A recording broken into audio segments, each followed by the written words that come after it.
So I thought I needed a specific type of gear to be able to make videos like some of my favorite YouTubers. You have Casey Neistat, you have Peter McKinnon, you even have Natalie Lynn. They make fantastic films, fantastic videos with the equipment that they have. I personally believe that it's not because they have a specific type of equipment that they're able to make those types of videos or films. See, I spent around $800 on my first camera, which was the Canon M50, like what, 2 years ago. It was like a creator kit. And I thought that if I got a DSLR or a mirrorless camera, that I'll be able to recreate or make my own videos look like Casey's or Peter's or Natalie's. That is absolutely not the case. Better gear, more expensive gear, doesn't mean better videos. And for me, Casey Neistat is really the one who kind of like made me see this in a new light. He believes that storytelling is the most important key factor when it comes to filmmaking or making video, not your gear. You can make great content, great videos with whatever you have. If you have the skills to edit, to film, and you have the power of storytelling. Because no matter what type of gear you have, if you're able to convey a story to help people feel, see, and hear, then you've already made a great video. And for the fact of the matter, if you want to start a YouTube channel, if you want to create content, if you want to do anything creative with a camera, use whatever gear you have. So for me, myself personally, I'm using my phone right now to film this video and the videos for like the past few months because my camera has malfunctioned and I didn't take proper care of it, so that's on me. But I'm still able to create the content that I make with this phone.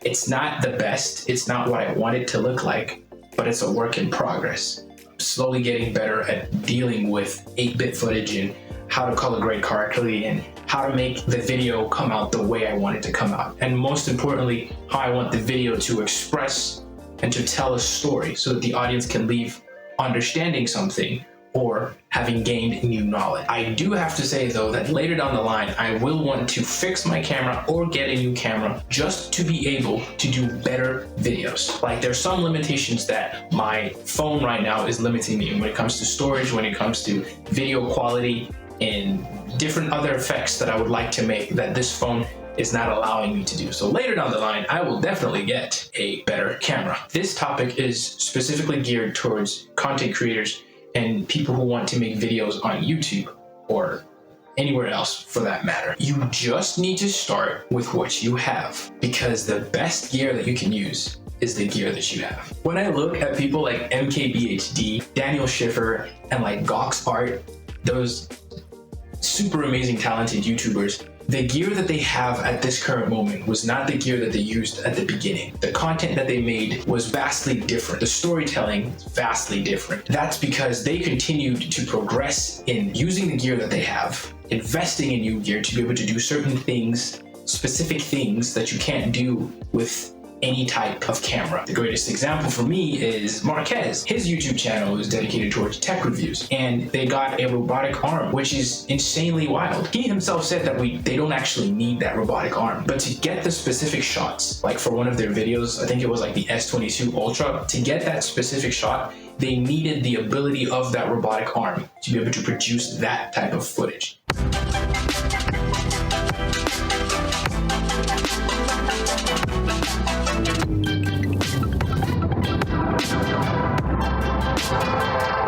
And you can't do that with a phone. You need a robotic arm to do that. So it makes sense for them to have purchased that. But he didn't need that at the beginning. He needed that like way later. For them, they had to make video after video after video, learning different editing techniques, trying new different things, a different style to be able to get to what they are right now. And that's a big lesson for me as well. I love making content. I love making YouTube videos. I enjoy the process, enjoy editing, I enjoy color grading, I enjoy that whole spectrum of YouTube.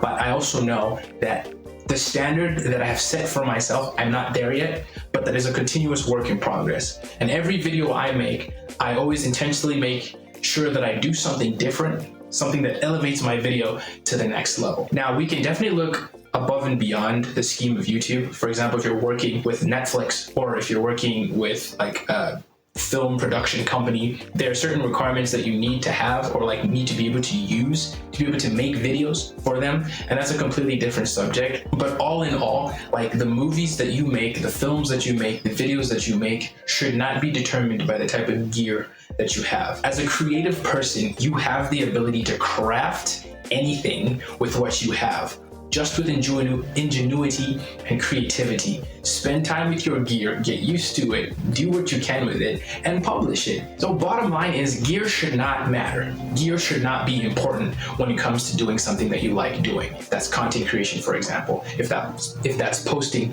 YouTube videos. Your first video is not going to be great. I can promise you that. But if you keep doing it, your videos will get better. The way you make videos will get better. Your storytelling will get better. And people will notice that. People will see it. And I hope you see that as well. At least I'm seeing that for my videos. They're not what I want them to be, but they're a work in progress to where I want them to be in the future. Not having a specific type of gear should not be something that makes you say, I can't make these types of videos because I don't have this type of gear.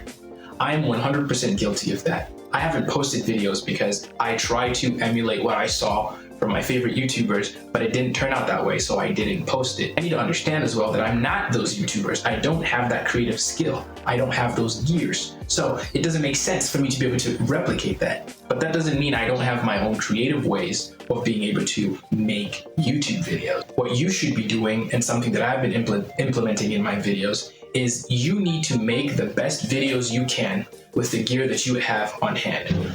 Learn, research, test out, try, and post. Yeah, it's not going to be the best, but it's going to be something. And little somethings over a long period of time become huge. Funny, talking about gear, I remember Peter McKinnon at one point did a whole series of how he was decluttering his gear room. He had so much gear that he wasn't using that he just boiled it down to, I don't know, a couple cameras and a couple lenses.